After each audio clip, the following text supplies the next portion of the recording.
What's good folks, it's Warframe here with a new Warframe video coming at you with some of the best Plague Kripath combinations. These combos and builds really complement the new melee system. Now you can only get Plague parts from the Plague Star event, and Plague Kripath is a Zaw, a modular weapon where you combine different crafted parts to make yourself a new weapon. And they can also equip Exodia arcanes. These are Zaw specific arcanes used to make the weapon stronger or more versatile, and that's what makes them unique and in some cases powerful. The arcanes worth using in these setups are Exodia Force, Triumph, Brave, Hunt, and Contagion. I will provide you guys with a polearm and a rapier setup for the Kripath. Rapiers are quite underestimated and underrated, and have almost the same range as a polearm. Now if you want to understand more on why I chose certain setups, be sure to check out my melee modding guide, where I go over the new changes, how the mods complement each other, damage multipliers, and so much more. Starting off with the polearm. The rubberized bonus package, built from the Kripath Strike, Bakwind Grip, and Varjeet Jai 2 Link.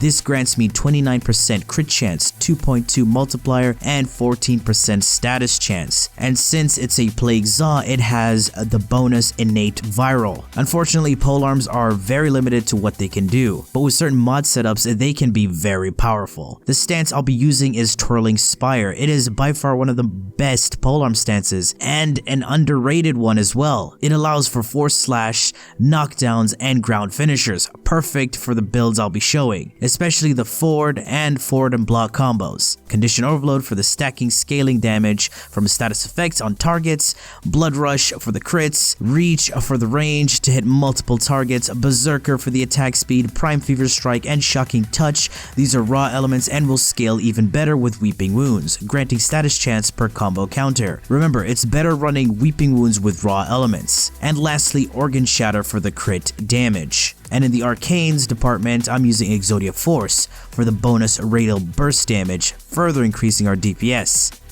Of course, there are times where you want to be safe and not worry about elements, and just bonus damage towards certain factions, and this is where the non-elemental slash and smite mod setup comes into play. Smite mods allow you to do 2 times to 3 times bonus damage towards the faction type you modded for. Bleeds give you that 2 times bonus damage, and gas gives you that 3 times bonus. So taking a look at this setup, it may be weird to some, but it's a killer. Similar to the previous setup, but I've removed the elements and added Buzzkill and a primed smite mod. Since I'm showcasing against corrupted enemies, I went with Smite of Corrupted. Buzzkill does not increase my bleed damage, but gives me a higher chance to proc slash, which in turn will bleed enemies, and innate viral makes it even more disgusting, reducing the enemy's health. Of course, a Smite mod build scales even higher with stealth multipliers.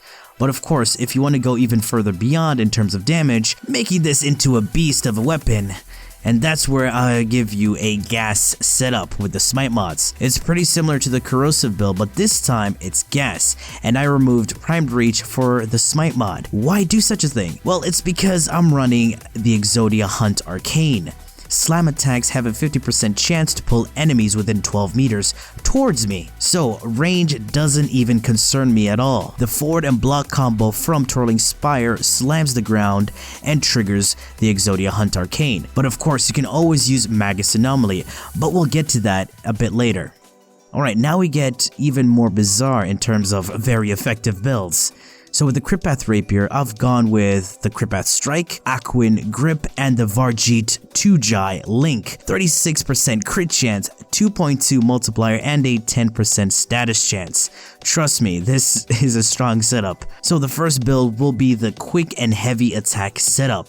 The great thing about heavy attacking with rapiers is that they force proc slash, and unfortunately also impact. This allows you to proc several status effects and proceed with a heavy attack. Since you're building up a combo, your heavy attacks are going to deal even more damage, and you have the chance of proccing slash, corrosive, and viral with one heavy attack, which will result in a one-shot. Taking a look at the build, I have Prime Pressure Point instead of Condition Overload because you want your heavy attacks to deal a lot of initial damage, and heavy attacks scale from raw damage, crits, and combo counters. Running Corrosive with Weeping Wounds, but instead of the normal electric element, I have Focus Energy. This grants me 60 50% electricity and 40% combo efficiency. Combo efficiency determines the amount of combo counter you drain with every heavy attack. So if we combine Focus Energy with Zenric's Inner Might, you will drain 1 combo with each heavy attack. Amalgam Organ Shatter for the crit damage and heavy attack wind-up speed, making our heavy attacks faster. And on top of that, I'm using Exodia Triumph for the 50% additional combo count chance, so you build up your combo faster since you will heavy attack after every few hits. And of course, we have the normal heavy attack setup, which will have you thrust your pointy infested sword into the enemy's bum-bums, force proccing slash, and the lucky viral now and again. Of course, it's not the best weapon for heavy attacks, but it does its job. I'll be using the 2 sacrificial mods to boost raw damage and crits to the next level. Corrupt Charge granting me initial 2x combo counter, which gives your heavy attack some bonus damage. Killing Blow for the 120% heavy attack damage and 60% heavy attack wind-up speed. Dispatch Overdrive is there for the bonus 60% movement speed after every heavy attack hit. And in the arcanes, you can either go Exodia Brave or Force, whichever one you want. Brave for the utility and energy regen, and Force for the DPS increase. Simple and easy to use build. But yes, there are people who are not fans of the whole heavy attack setup, so that's why there's always variety.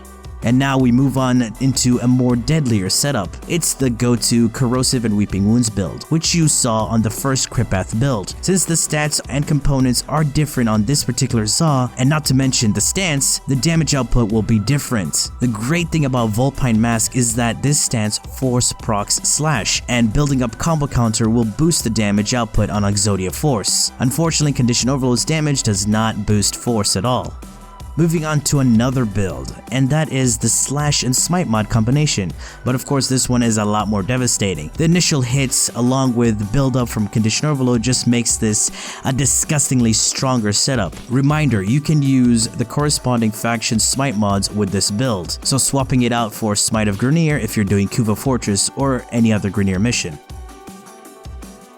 Alright. Do you recall when I mentioned Magus Anomaly? Well, here we are. This is by far the most deadliest of all the builds, the Gas and Smite combination. Since Vulpine Mask does not have slam attacks in its combos, I decided to use the Operator Arcane, Magus Anomaly.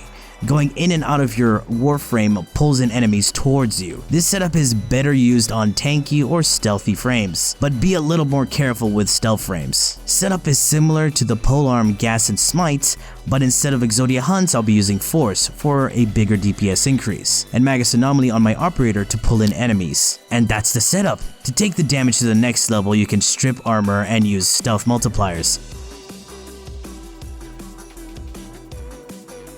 And finally, the Exodia Contagion setup. Contagion is the most optimal way to deal IPS, blast, and modded elements during the Profit Taker bounties, and best used at a distance as it deals a lot of self-damage. Contagion doesn't scale from combo counters nor Condition Overload. You can kill enemies, but it's not as efficient as other methods. So the best way to use this arcane is with a buff frame. The build is quite odd, as you're building for a lot of crits, raw damage, and elements, and that's a simple way to mod for Exodia Contagion. Using frames like Mirage or Volt can greatly increase the projectile damage. Alright guys, these are my Kripath setups after the melee rework. As you can see, they are strong and deadly. And that has been it from me. I do hope you've enjoyed this video, and if you did, feel free to leave a like, share, and subscribe for more Warframe content, streams, and so much more. Do refer to the description. Thanks for watching, and as always, peace.